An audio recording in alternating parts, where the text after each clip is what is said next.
Welcome to another Doodle Duel! I'm Miss V. And I'm Miss C. In today's challenge, we're going to be turning ourselves into video game characters. In today's Doodle Duel, our inspiration is actually from the same game franchise, Super Mario Bros. The games are owned and made by Nintendo. It's important that when using art or media for inspiration, you do not copy it directly. Tracing or claiming artwork you didn't draw from scratch is considered violating copyrights. Also, using copyrighted characters or art for profit is a violation of its copyrights. Instead, try making fan art that you won't be selling, like creating an OC from the same universe or drawing the character in a new unique style. In my drawing, I decided to make myself a fellow plumber like Mario and Luigi.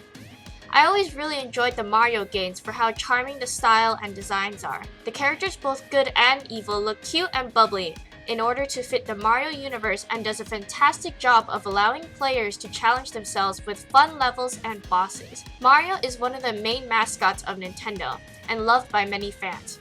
So I wanted to join the plumber adventures to save the world. For my video game character, I decided it'd be funny if I made myself a villain. Most villains see themselves as the good guy. Every villain has a motive for their actions, but to keep things lighthearted, I decided to base my character off of the Shadow Queen and Princess Peach when she gets possessed. So in reality, it's a protagonist being possessed by an antagonist that needs a vessel to perform their evil deed. My antagonist is going to be Negativa, a villain that feeds off of negative emotions and uses their host to create chaos. I start off with trying to create a basic pose. The princess is floating, so I want to capture that loose limpness in the legs while creating a dynamic pose. I then create Negativa spiraling and controlling her. I do liner and actually just create a shape with the lasso tool for Negativa. In the process of my drawing, I wanted to show the signature pose that Mario always does when he jumps. When drawing a pose, it's always nice to exaggerate the pose a little to help push the idea more of a character jumping.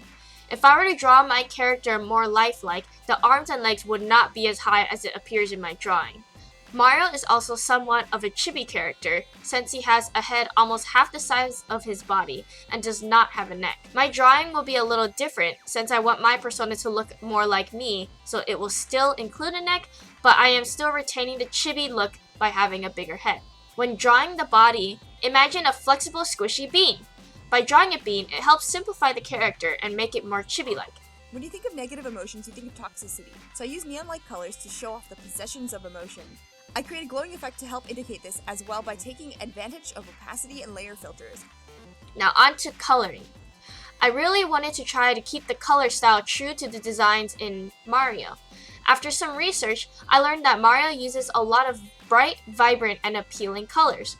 Using bright colors helped deliver the idea that the Mario universe is a light-hearted place regardless of the monsters you have to defeat in the game.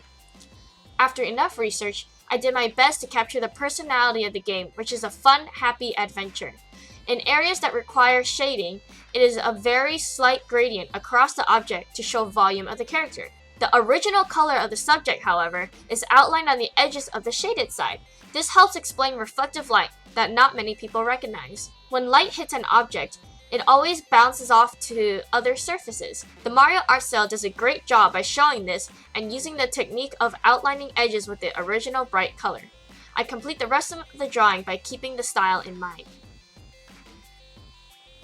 To keep in theme, I also create a castle staircase that has a spooky vibe to it. I use the selection tools a lot when working on the background since straight lines are important in architecture and it's easier to achieve those with the marquee tool and lasso.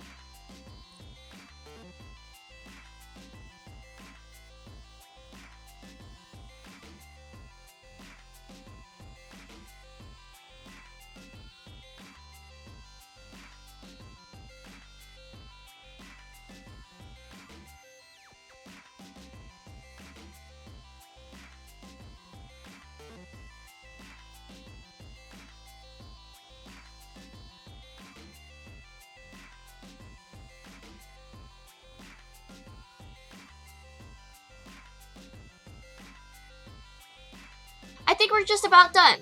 Let's see how we both did. Wait, Miss C, you drew this? It looks like cover art from the game. Thanks, Miss V. You did a fantastic job. I can see your inspiration from the Paper Mario villain, and I really love your persona's expression as she looks ready to fight the hero. Which one do you guys think should win this challenge of video game personas? Let us know. You can also show us your video game personas by having your parents submit your art to us at media@teamprimetime.org. Please include the project title, student's first name, grade, and school. The selected artwork will be highlighted on Team Primetime's website and YouTube channel. Thanks for checking out how we turned ourselves into video game characters. We hope to draw with you again in our next video. We're going to go play some fun games for a bit now, but before we go, Keep doodling!